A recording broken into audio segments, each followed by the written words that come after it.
So I never had a plan to do a video, but something triggered a memory.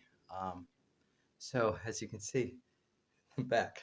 We're at the hospital. We're celebrating Nurses Week, and we're doing a Mexico Day. I guess Mexico Day. We have um, the beautiful colors in the background, but they have this cookie platter here, and I look down, and it has all kinds of different flavors and everything, and I go, I remember this platter. It's at like the local grocery store here. And then I realized, oh, it was the same cookie platter that was at my father-daughter's dance. That was a few weeks ago. And it just triggered those amazing memories if you know my backstory, my wife and I, we wanted to have a large family. So we wound up having five. And I would, after every time we had a child, I'd be like, okay, it's up to you to have another one because you have to go through the 9 months and then the months later of breastfeeding and going through the recovery, everything. So it was up to Lori, let's go one child at a time. And we got to four and they were all boys. And I was like, I'm good. I'm good.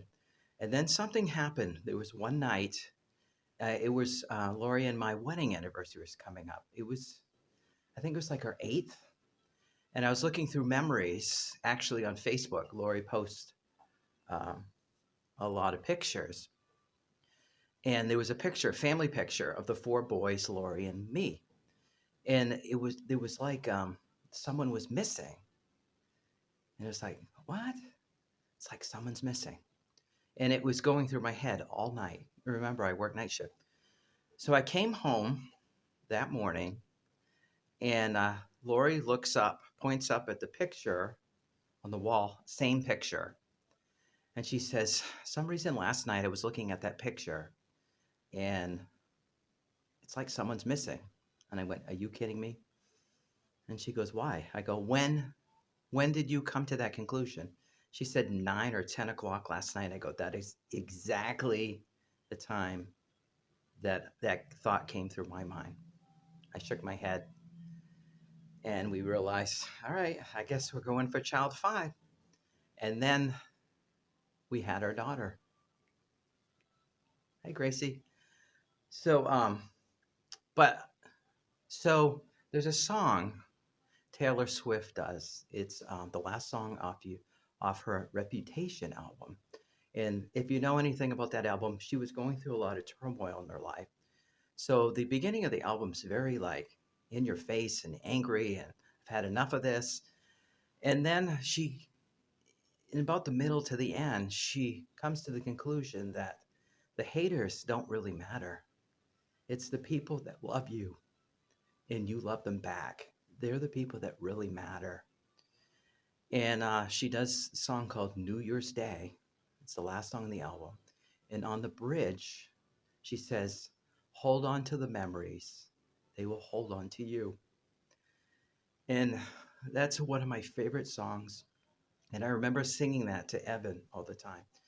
And the weird thing is, speaking of Evan, of course, I have his shirt with me, if I can unfold it. There it is. Ah. So, since Evan has passed, I'm really aware of the things that are going on in my life, like the great memories and the great moments. And so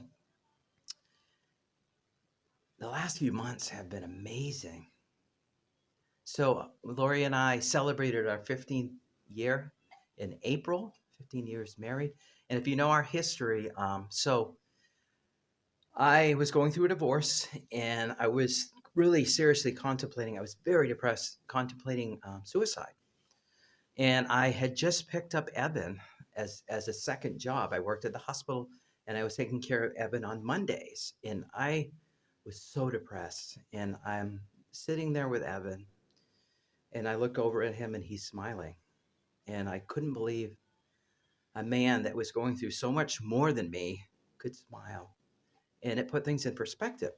So my divorce, my oldest, his name is Anderson. He's actually my from my first marriage. And if I would have killed myself, I would have never even met my oldest child.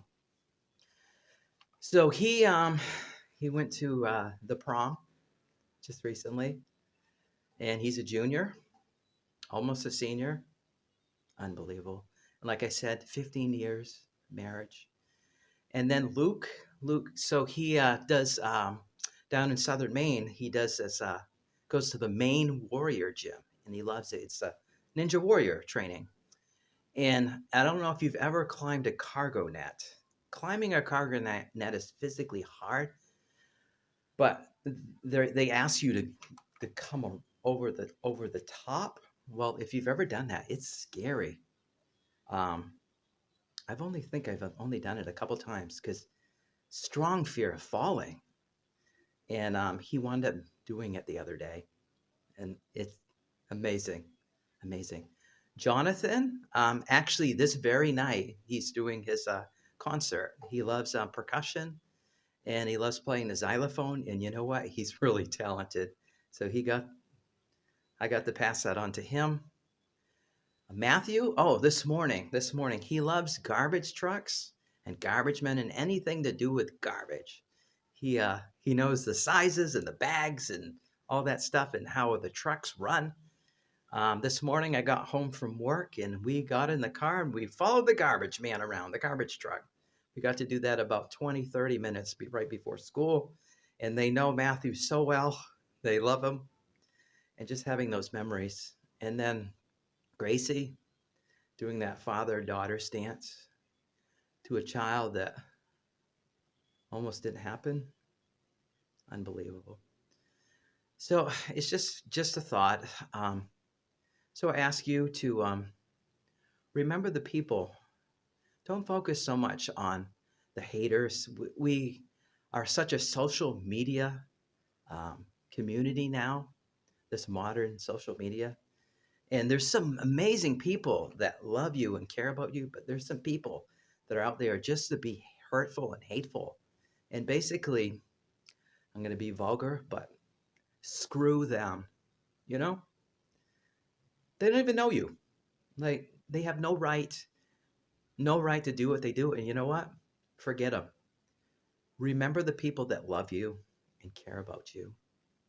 And I ask you to hold on to the memories. They will hold on to you. Thanks for watching.